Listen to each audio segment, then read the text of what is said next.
was here at Michigan, I'd actually been taught how to make dreams real. I know it sounds funny, but that is what I learned in a summer camp converted into a training program called LeaderShape. Yeah, we got a few out there. Their slogan is to have a healthy disregard for the impossible. That program encouraged me to pursue a crazy idea at the time. I wanted to build a personal rapid transit system on campus to replace the buses. Yeah, you're still working on that, I hear.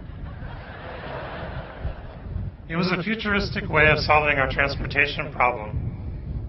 I still think a lot about transportation. You never lose a dream. It just incubates as a hobby. Many things people labor hard to do now, like cooking, cleaning, and driving, will require much less human time in the future. That is, if we have a healthy disregard for the impossible and actually build the solutions. I think it is often easier to make progress on mega ambitious dreams. I know that sounds completely nuts, but since no one else is crazy enough to do it, you have little competition.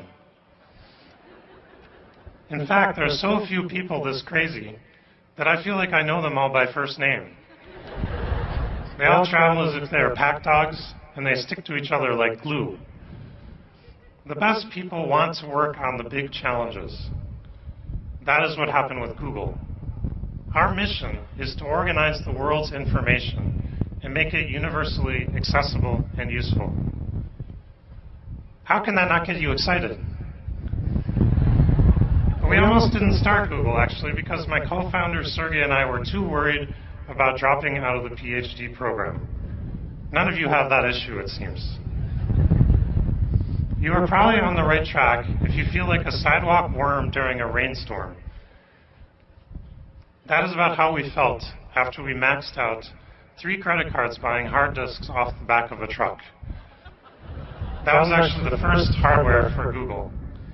Parents and friends, more credit cards always help. What is the one-sentence summary of how you change the world? Always work hard on something uncomfortably exciting.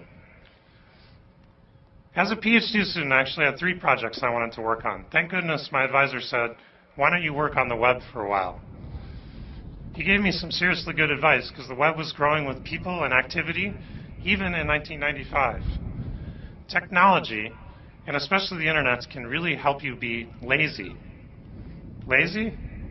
What I mean is a group of 3 people can write software that then millions can use and enjoy. Can 3 people answer the phone 1,000,000 times? Find the leverage in the world so you can be truly lazy. Yeah.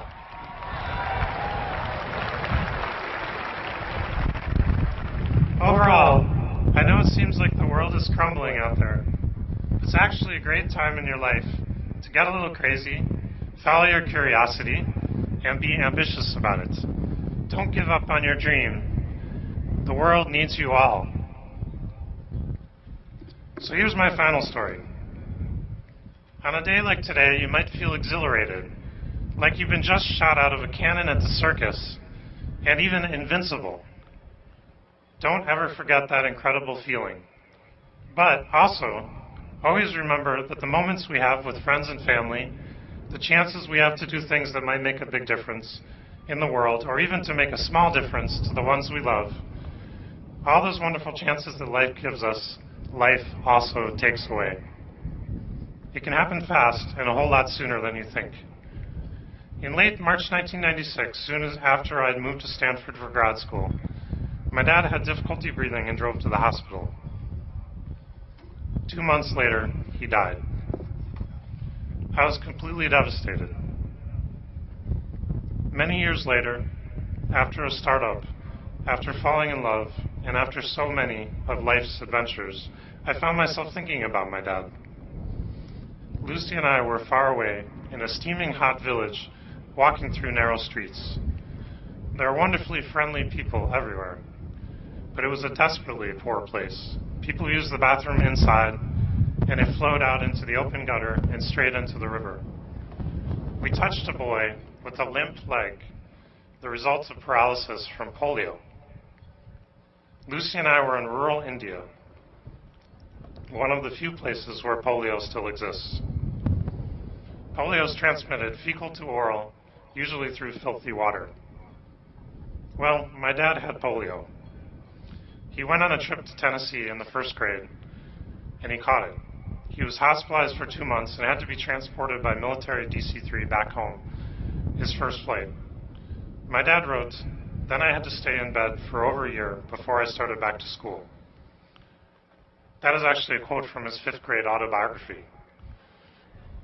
My dad had difficulty breathing his whole life, and the complications of polio are what took him from us too soon. He would have been very upset that polio still persists even though we have a vaccine. He would have been equally upset that back in India we had polio virus on our shoes from walking through the contaminated gutters that spread the disease. We were spreading the virus with our every footstep, right under the beautiful kids playing everywhere. The world's on the verge of eliminating polio. There's 328 people infected so far. Let's get it eradicated soon. Perhaps one of you will do that.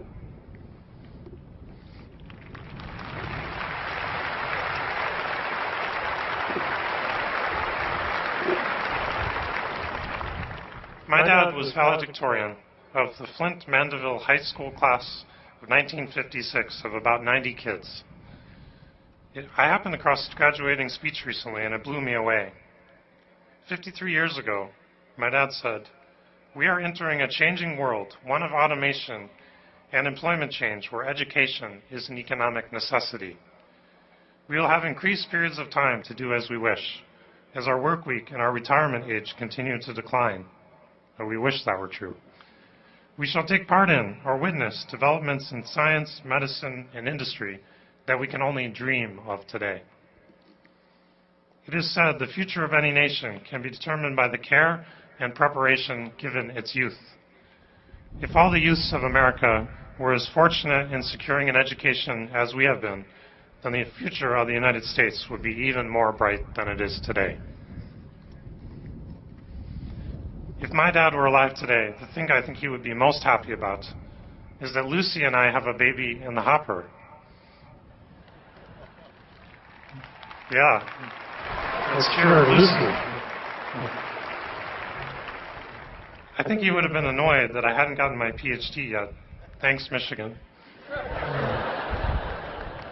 Dad was so full of insights, of excitement about new things. To this day, I often wonder what he would think about some new development. If he were here today, well, it would be one of the best days of his life. He'd be like a kid in a candy store. For a day, he'd be young again.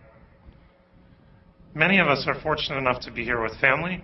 Some of us have dear friends and family to go home to, and who knows, perhaps some of you, like Lucy and I, are dreaming of future families of your own. Just like me, your families brought you here, and you brought them here. Please keep them close, and remember, they are what really matters in life. Thanks, Mom. Thanks, Lucy. And thank you all very much.